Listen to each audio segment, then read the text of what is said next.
નમસ્કાર. દિવસભરના તાજા સમાચારોમાં તમારું સ્વાગત છે. તમારી સાથે હું છું પિનલગીરી ગોસ્વામી. સમાચારો વિસ્તારથી જાણીએ એ પહેલા મહત્વના સમાચારો ઉપર એક નજર. નમસ્કાર મિત્રો. આજે તારીખ 26 ફેબ્રુઆરી 2025 છે. ત્યારે આજની વિડીયોમાં વાત થશે વધુ એક લાંચિયો અધિકારી ઝડપાયો છે. વાત છે મહેસાણાની. ત્યારે વાત થશે સુરતમાં બોર્ડના વિદ્યાર્થીઓ માટે હેલ્પલાઇન નંબર જારી કરવામાં આવ્યો છે.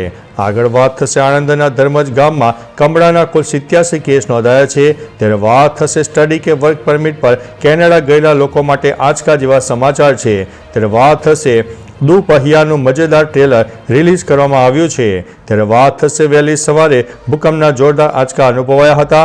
વાત છે પશ્ચિમ બંગાળની. ત્યારે વાત થશે પાકિસ્તાન મંદિરો પર ખર્ચ કરશે 1 અબજ રૂપિયા.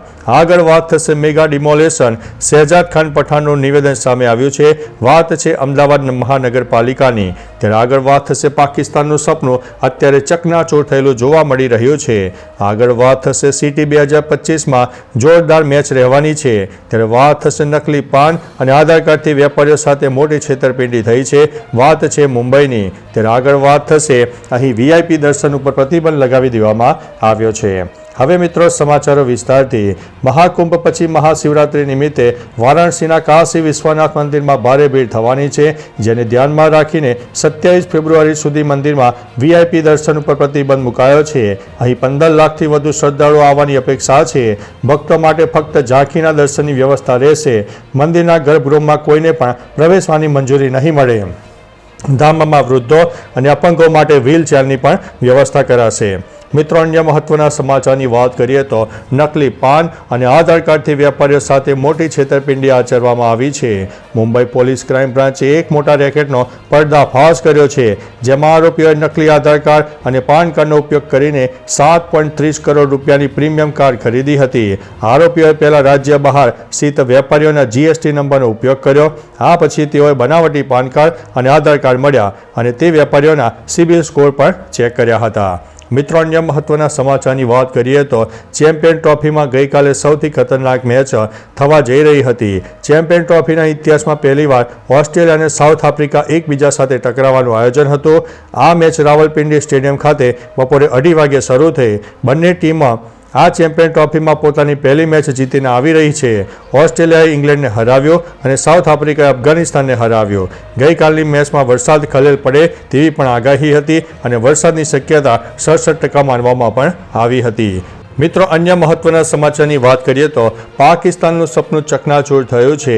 ચેમ્પિયન ટ્રોફીમાં બાંગ્લાદેશ અને ન્યૂઝીલેન્ડની મેચ રમાઈ હતી. જેમાં ન્યૂઝીલેન્ડ જીતી ગયું છે.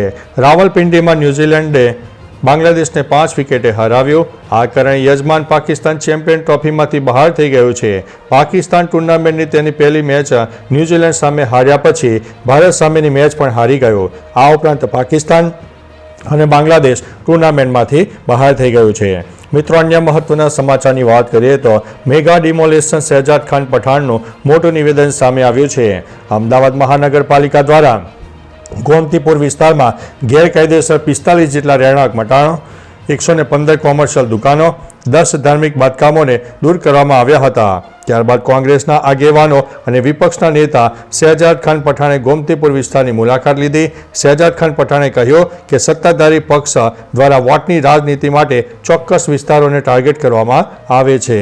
મિત્રો અન્ય મહત્વના સમાચારની વાત કરીએ તો પાકિસ્તાન મંદિરો પર ખર્ચ કરશે 1 અબજ રૂપિયા. પાકિસ્તાન સરકારે દેશમાં મંદિરો અને ગુરુદ્વારા નવીનીકરણ અને સુંદરતા માટે એક મોટો માસ્ટર પ્લાન શરૂ કર્યો છે. આ યોજના હેઠળ આ ધાર્મિક સ્થળોને 1 અબજ પાકિસ્તાની રૂપિયાના ખર્ચે શણગારવામાં આવશે અને નવીનીકરણ કરવામાં આવશે. આ યોજના હેઠળ આ ધાર્મિક સ્થળોને 1 અબજ પાકિસ્તાની રૂપિયાના ખર્ચે શણગારવામાં આવશે અને સુંદર બનાવવામાં આવશે. મિત્રો અન્ય મહત્વના સમાચારની વાત કરીએ તો વહેલી સવારે ભૂકંપના આંચકા આવ્યા હતા. ગઈકાલે પશ્ચિમ બંગાળના કોલકાતામાં વહેલી સવારે ભૂકંપના જોરદાર આંચકા અનુભવાયા હતા. મળતી માહિતી અનુસાર ભૂકંપની તીવ્રતા રિક્ટર સ્કેલ ઉપર 5.1ની માપવામાં આવી હતી. ભૂકંપનું કેન્દ્ર બંગાળની ખાડીમાં હતું અને તેની ઊંડાઈ 91 કિલોમીટર નોંધાઈ છે. મિત્રો અન્ય મહત્વના સમાચારની વાત કરીએ તો દુપહિયાનું મજેદાર ટ્રેલર રિલીઝ કરવામાં આવ્યું છે. બોલિવૂડ અભિનેતા ગજરાજ રાવની બીજી એક શાનદાર સિરીઝ દુપહિયા પ્રાઇમ વિડીયો પર સ્ટ્રીમ થવા જઈ રહી છે. દુપહિયાનું રસપ્રદ અને મજેદાર ટ્રેલર રિલીઝ થઈ ગયું છે. દુપહિયા એક કોમેડી ડ્રામા છે જે કાલ્પનિક ગામ ધડકપુરની વાર્તાઓ પર આધારિત છે, જે નાના શહેરોની સુંદરતા, હાસ્ય અને નાટકનું અનોખું મિક્સર દર્શાવે છે. આ સિરીઝ આવતા મહિને 7 માર્ચે પ્રાઇમ વિડીયો ઉપર સ્ટ્રીમ થશે. મિત્રો, અન્ય મહત્વના સમાચારની વાત કરીએ તો સ્ટડી કે વર્ક પરમિટ પર કેનેડા ગયેલા લોકો માટે આંચકો. કેનેડાએ તેના ઇમિગ્રેશન નિયમોમાં ફેરફાર કર્યો છે. નવા નિયમો હેઠળ સરહદી વિસ્તારોની સખ્તીમાં વધારો કરવામાં આવ્યો છે. ફાઇનાન્શિયલ એક્સપ્રેસના અહેવાલ મુજબ જો બોર્ડર ઓફિસર સંતુષ્ટ ન હોય કે વ્યક્તિ કેનેડા છોડી દેશે, તેનો રોકાણનો સમયગાળો પૂરો થાય છે અથવા જો વહીવટી ભૂલના આધારે દસ્તાવેજો જારી કરવામાં આવ્યા હોય તો અધિકારી અભ્યાસ અથવા તો વર્ક પરમિટ રદ કરી શકે છે. મિત્રો, અન્ય મહત્વના સમાચારની વાત કરીએ તો આણંદના ધર્મજ ગામમાં કમળાના 87 કેસ નોંધાયા છે. આણંદ જિલ્લાના ધર્મજ ગામમાં કમળાએ કહેર વર્તાવ્યો છે. ધર્મજ ગામમાં કમળાના કુલ કેસની સંખ્યા 87 ઉપર પહોંચી ગઈ છે. ગામમાં રોગચાળાની સ્થિતિને ધ્યાનમાં લઈને ઉચ્ચ અધિકારીઓ ગામમાં પહોંચ્યા હતા. હાલ ગામમાં આરોગ્ય વિભાગની 18 જેટલી જુદી જુદી ટીમો રોકી દેવામાં આવી છે અને આરોગ્યલક્ષી કામગીરી કરી રહી છે. આણંદના પેટલાદ તાલુકાના આ ગામ કમળાગ્રસ્ત થયું છે. ગામના અલગ વિસ્તારમાં કુલ 4500 જેટલા અસરગ્રસ્તો છે. મિત્રો, અન્ય મહત્વના સમાચારની વાત કરીએ તો સુરતમાં બોર્ડના વિદ્યાર્થીઓ માટે હેલ્પલાઇન નંબર જારી કરવામાં આવ્યો છે. 27 ફેબ્રુઆરીથી ધોરણ 10 અને 12ની બોર્ડની પરીક્ષા શરૂ થઈ રહી છે. આ માટે સુરત ટ્રાફિક પોલીસ વિદ્યાર્થીઓને મદદે આવી છે. વિદ્યાર્થીઓ ટ્રાફિકમાં ન ફસાય તે માટે એક્શન પ્લાન તૈયાર છે. વિદ્યાર્થીઓને સમયસર જે તે સેન્ટર ઉપર પહોંચતા કરવા વિદ્યાર્થીઓ માટે વ્યવસ્થા ઊભી કરાઈ છે. સાથે વિદ્યાર્થીઓના કાઉન્સેલિંગ માટે 2 હેલ્પલાઇન નંબર પણ જારી કરવામાં આવ્યા છે. મિત્રો, અન્ય મહત્વના સમાચારની વાત કરીએ તો વધુ એક લાંચિયો અધિકારી ઝડપાયો છે. મહેસાણા જિલ્લાના ખેરાલુમાં વધુ એક લાંચિયો અધિકારી ઝડપાયો છે.